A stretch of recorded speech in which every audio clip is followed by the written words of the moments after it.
Well, this is a great example where we can look at our records. The National Review Online, which is a conservative publication, said based on results, not just based on words, I was probably the most pro-life candidate in this race. As governor of the state of Minnesota, I appointed to the Supreme Court a conservative court for the first time in the modern history of my state. We passed the most pro-life legislation any time in the modern history of the state, which I proposed and signed, including women's right to know, including positive alternatives to abortion legislation, and many others. I'm solidly pro-life. An emergency has been declared for this area. For emergency details, please tune to Channel 2. All right, Governor, thank you for that. Let's go back up to Plymouth, New Hampshire. Tom Fahey's standing by with a voter and a question. The proceeding was brought to you as a community service of this cable company. She lives in Franconia, and she is a naturalized citizen who moved to New Hampshire several years ago from Minnesota, of all places. And she's got a question about immigration. As a naturalized American citizen who came here legally, I would like to know how you, as a president, plan to prevent illegal immigrants from using our health care, educational, or welfare systems. Senator Santorum, why don't you lead off on that one? Well, I'm the son of a legal immigrant in this country and believe in legal immigration. That is a great wellspring of strength for our country. But we cannot continue to provide, the federal government should not require states to provide government services. And I have consistently voted against that and believe that we are, unfortunately, my grandfather came to this country, I announced in Somerset County. He didn't come here because he was guaranteed a government benefit. He came here because he wanted freedom. And I think most people who come to this country, certainly all the people who come here legally, want it because they wanted the opportunities of this country. And that's what we should be offering. We should not be offering to people, particularly those who broke the law to come here or overstayed their visa, we should not be offering government benefits. And so, Dr. Paul, to you on this one, the question comes up, though, once they're in the country illegally, you have compassion sometimes bumps up against enforcing the law and state budget crises. A 5-year-old child of an illegal immigrant walks into an emergency room. Does the child get care? Well, first off, we shouldn't have the mandates. We bankrupted the hospitals and the schools in Texas and other states. We shouldn't give them easy citizenship. We should think about protecting our borders rather than the borders between Iraq and Afghanistan. That doesn't make any sense to me. But on coming in, you know, there was a time when government we didn't depend on government for everything. There was a time when the Catholic Church actually looked at them. Should they get care? Should taxpayers have to pay for that care? No, they should not be forced to, but we shouldn't be penalizing the Catholic Church because they're trying to fulfill a role, and some of the anti-immigrants want to come down hard on the Catholic Church, and that is wrong. If we believed in our free society, matter of fact, this whole immigration problem is related to the economy. People aren't coming over as much now because it's weak. When we had a healthy economy, some of our people didn't work and people flowed over here getting jobs. So there is an economic issue here as well. But no, if you have an understanding and you want to believe in freedom, freedom has solved these kind of problems before. You don't have to say, oh, you're not going to have care, there won't be any care, and everybody's going to starve to death and die on the streets without medical care. That's the implication of the question. That's just not true, and you shouldn't accept it. Mr. Cain, another issue that's come up in recent years as this debate has bubbled up is the whole question of birthright citizenship. If there are 2 illegal immigrants, 2 adults who came into this country illegally, and they have a child, should that child be considered a citizen of the United States? I don't believe so, but let's look at solving the real problem, okay? Immigration is 4 problems, not 1. This is why we keep kicking the can down the road.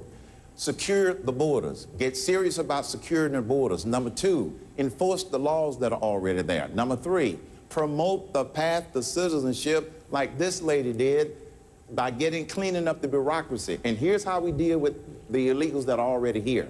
Empower the states to do what the federal government hasn't done, won't do, and can't do. Then we won't be getting into the problem that was raised. We are a compassionate nation. Of course they're going to get care, but let's fix the problem. Well, to empower the states, Mr. Cain says, Governor Pawlenty, do you support then? Arizona has its version. Parts of an employee enforcement law have been upheld. The big SB 1070 make its way to the Supreme Court. Alabama just has a new bill. Would you want to be president of the United States in which each state can decide what it does, or would you make the point, look, this is a federal purview, period? I'm a strong supporter of states' rights, but if the federal government won't do its job, in this case protecting and securing our border, then let the states do it, and they will. And when President Bush asked governors to volunteer their National Guard to go to the border to help reinforce through Operation Jumpstart our border, I was one of the few governors who did it. I sent Minnesota National Guard there to reinforce the border, and it works. And that's what we need to do. And by the way, this issue of birthright citizenship, again, brings up the importance of appointing conservative justices. That result is because the U.S. Supreme Court determined that that right exists, notwithstanding language in the Constitution. I'm the only one up here, I believe I'm the only one up here who's appointed solidly, reliably conservative appointees to the court. I want to do one more on this issue. President Bush, Senator McCain spent a lot of time on this, Mr. Speaker. I want your view. There are an estimated maybe 20 million illegal immigrants in this country. People have different numbers. If you were going to round them all up, Congressman Tom Tancredo on this stage 4 years ago would have said, round them up and kick them out. They broke the law. They shouldn't be here. I don't know where the money would come from in this environment. So I want your sense. Is that what the states should be doing, the federal government should be spending money and resources on? Or like President Bush and like Senator McCain, at least in the McCain-Kennedy days, should we have some path to status for those who are willing to step up and admit where they are and come out of the shadows? One of the reasons this country's in so much trouble is that we are determined among our political elites to draw up catastrophic alternatives. You either have to ship 20 people out of America or legalize all of them. That's nonsense. We're never going to pass a comprehensive bill. Obama proved that in the last 2 years. He couldn't get a comprehensive bill through with Nancy Pelosi and Harry Reid, and he didn't even try because he knew he couldn't do it. You break this down. Herman Cain's essentially right. You break it down. First of all, you control the border. We can ask the National Guard to go to Iraq. We asked the National Guard to go to Kuwait. We asked the National Guard to go to Afghanistan. Somehow we would have done more for American security if we had had the National Guard on the border. But if you don't want to use the National Guard, just one last example. If you don't want to use the National Guard, take half of the current Department of Homeland Security bureaucracy in Washington, transplant it to Texas, Arizona, and New Mexico. You'll have more than enough people to control the border. Let me say this, John. No serious citizen who's concerned about solving this problem should get trapped into a yes-no answer in which you're either for totally selling out, protecting America, or you're for totally kicking out 20 million people in a heartless way. There are humane, practical steps to solve this problem if we get the politicians and the news media to just deal with it honestly. John DeStaso down on the floor has a question. Thank you, John. Congressman Paul, this is for you, but John, if you don't mind, I'd also like to hear from Governor Romney and a couple of the other candidates, because it relates to a specific New Hampshire issue with a national question. Here in New Hampshire, there is a popular bill that is being considered by our state legislature that would restrict the state's power to seize private land to build a power plant or a transmission facility. Should governments at any level be able to use eminent domain for major projects that will reduce America's dependence on foreign oil? No, we shouldn't have that power given to the government where they can take private land and transfer it to a private industry.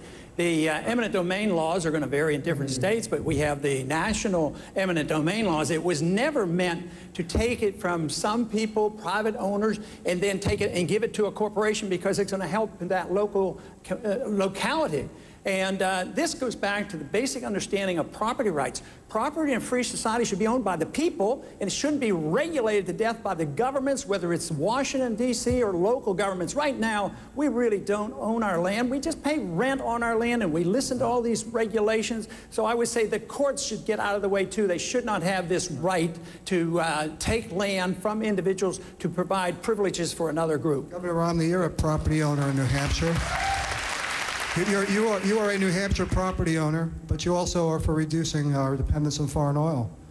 There are a lot of people in the state who are concerned about this project, but they also want to have energy independence. How do you feel about that? Well, I don't believe that land should be taken by the power of government to give to a private corporation. And so the right of eminent domain is a right which is used to foster a public purpose and public ownership for a road, highways, and so forth. And so my view is if land is going to be taken for purposes of a private enterprise, that's the wrong way to go. Now, the right answer for us to have energy independence is to start developing our own energy in this country. And we're not doing that. We have a huge find with natural gas. 100 years of new natural gas has been found. More drilling for oil, natural gas, clean coal. We have coal in great abundance, nuclear power ultimately, and all the renewables.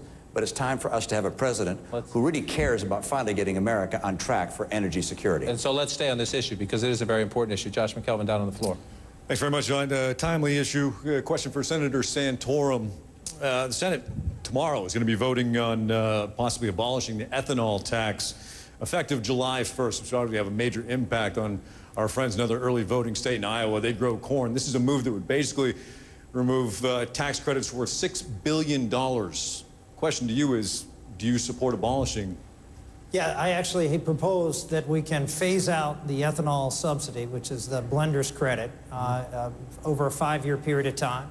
I also proposed, as part of helping them in that transition, one other thing, I also phase out the tariff on ethanol coming into this country over that 5-year period of time.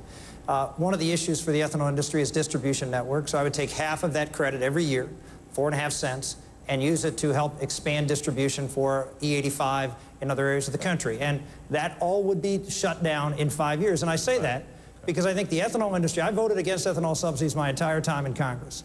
But I will tell you, the ethanol industry has matured greatly, and I think they are actually capable of surviving and doing quite well going forward under that plan. All right, I want to get working one more break before we go. We got a lot more ground to cover. Believe it or not, our candidates, we're running out of time here.